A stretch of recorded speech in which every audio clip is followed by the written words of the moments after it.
On March 15, 2015, New York City FC held their first ever home game as a club in Major League Soccer. Oh my god. Okay, I'm just gonna note that. I wanna look at that. This is 151st Street, Yankee Stadium. Attention everyone. If you have questions or need Oh my god.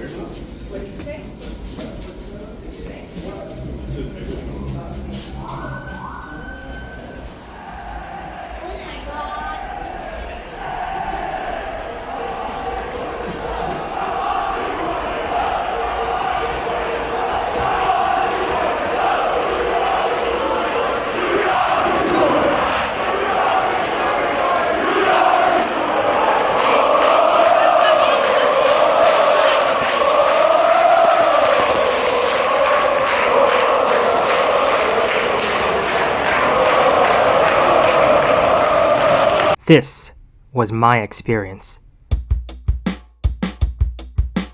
New York City FC built their first ever home game as their historic home opener, and with good reason. They would be the first top division sports team in the region to make their debut since Sky Blue FC, now Gotham FC, did in 2009, and the first men's team to do so since the rival Red Bulls in 1996. This wasn't an event to go to alone, so I gathered a few friends who I thought would appreciate the moment the most, and off to Yankee Stadium we went. Now all of us were either huge Yankees fans or at least had been to the stadium a few times, so we were able to do our usual pre-game rituals before entering. But after we scanned our tickets and went through the turnstiles, this is what we saw. The bases were gone. 3/4 of the infield was covered with temporary grass. The mound and home plate were still there, but covered with tarps. The screens were lit in an unfamiliar shade of blue. Different logos and advertisers adorned the walls. It was the same, yet different. Like returning home from college for summer vacation to find that your parents had rearranged the furniture in the house. In order to fully immerse ourselves in all of this novelty, we decided to walk around the stadium. We went up to the second level and took in the view from the halfway line. Then, we traveled behind the left field bleachers to get an idea of what the third rail, the official supporters group, would see every time they would come out to support the team. We finally made our way down to our seats in the left field corner, where we found that our view was partially blocked by the left field foul pole. These things happen when you play in a baseball stadium. Whatever. We took commemorative photos of ourselves in the first row, right next to the field, and then settled down to watch the players warm up. I took some photos of the players nearest to us, but quickly realized that they were the New England Revolution, the day's opposition. The good guys were warming up on the other side of the field. The players went back to their locker rooms to finish their preparations, and the pre-game ceremonies could begin.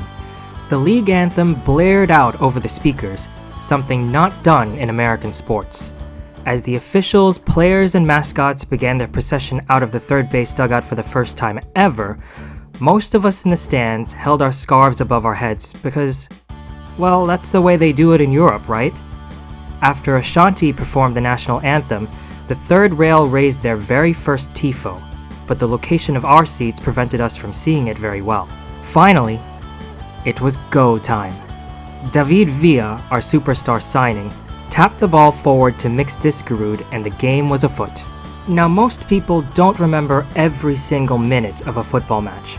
Most of a match consists of the two teams trying to work each other out and break each other down, and for the average fan, that chess match gets distilled into a general feeling like, oh, we were all over them, or that was a very chippy half. Instead, we only remember the big moments. David Villa scoring the first goal at Yankee Stadium in New York City FC history was one such moment. The entire stadium erupted as Villa chipped Bobby Shuttleworth. Even from the other end of the field, the energy was palpable. After that brief moment of euphoria, I attempted to capture the player celebrations as Villa ran down the first base line, but was only able to come away with these two blurry and partially blocked photos. Still, for a moment like this, it's not the quality of the image that counts, but the sentiment behind it. This was a seminal moment in the history of the club. We were here. At halftime, feeling thirsty and a bit cold, I decided to try an IPA for the first time. To go along with it, and to try and prevent myself from getting too drunk, I got a massive bowl of General Tso's chicken on fried rice from the Asian food stall that has since been replaced by a Benihana. By the time I got back to my seat, the second half had already started. At some point, a Boston Sucks chant broke out among the crowd.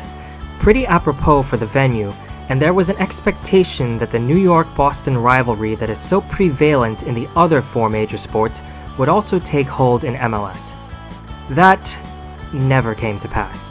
Patrick Mullins scored late on to put the game to bed, and I, afraid to either spill my bowl of food or my tipsy self, remained rooted to the spot. Mere minutes later, the referee blew his whistle for the final time, awarding New York City FC their first win in club history. The players walked around the whole stadium thanking the fans after the victory, and we all left Yankee Stadium with a feeling of invincibility. Except for me.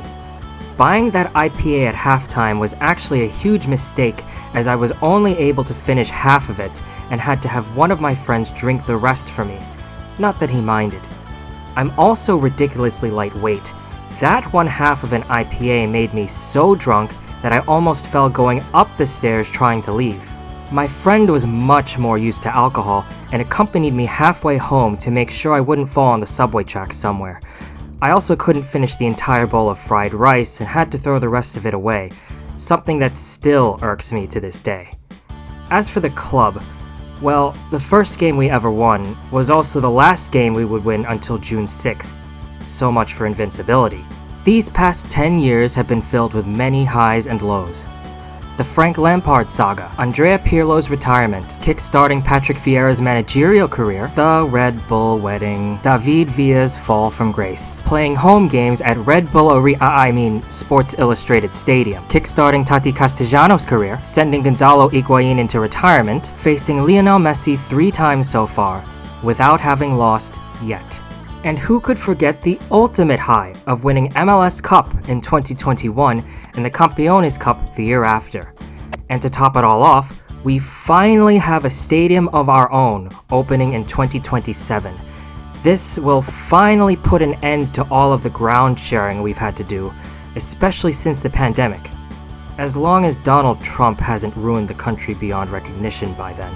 Nobody at Yankee Stadium on that cold March afternoon could have predicted that the next 10 years would be so eventful. Here's hoping that the next 10 are even better, and that we can get more moments like this.